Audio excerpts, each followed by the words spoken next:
আসসালামু আলাইকুম। দেশ ও দেশের বাহির থেকে যারা আমাদের এই মাছের ভিডিওটি দেখছেন, সবাইরে জানাই শীতল মৎস্য হ্যাচারি ও নার্সারির পক্ষ থেকে অসংখ্য ধন্যবাদ। আজকে একটি নতুন মাছের ভিডিও নিয়ে আপনাদের সামনে হাজির হলাম। এগুলো হলো ট্যাংরা গুলশা মাছ। যারা বলেন যে ট্যাংরা গুলশা মাছ এখন শীতকালীন চাষ করা সম্ভব না, না ভাই, যারা শীতকালীন ট্যাংরা গুলশা মাছ চাষ করতে পারেন না তাদের জন্য এই ভিডিওটা। তো এই মাছগুলা শীতকালীন কীভাবে চাষ করবেন আসেন সে বিষয়ে আলাপ আলোচনা হবে।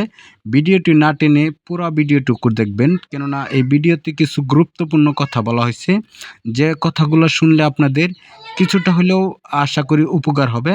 তো কিভাবে চাষ করবেন আসেন সে বিষয়ে আলাপ আলোচনা করি।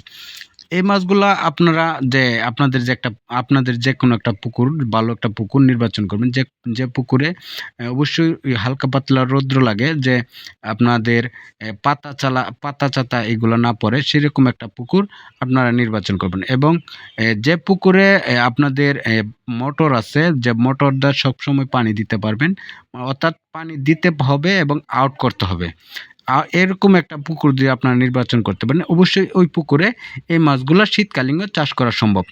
আর এই মাছগুলো শীতকালীনে কিভাবে চাষ করবেন, প্রতি শতাংশে আপনারা মাছ দিবেন হলো 800 থেকে 1000 পিস। 800 থেকে 1000 পিস মাছ দিলে এই মাছগুলা আপনার 4 থেকে 5 মাসে এগুলা 20টা থেকে 25টা পিসে কেজি আসবে।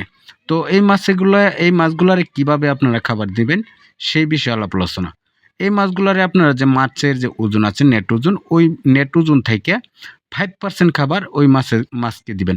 এখন বর্তমানে যে মাছগুলো আপনাদেরকে ভিডিওতে দেখানো হচ্ছে, এই মাছের খাবার হলো আপনার 2 মিলি, অর্থাৎ 0.2 মিলি, অর্থাৎ সরিষা দানা যে খাবারটা, ওই খাবারটা এই মাছের দিবেন।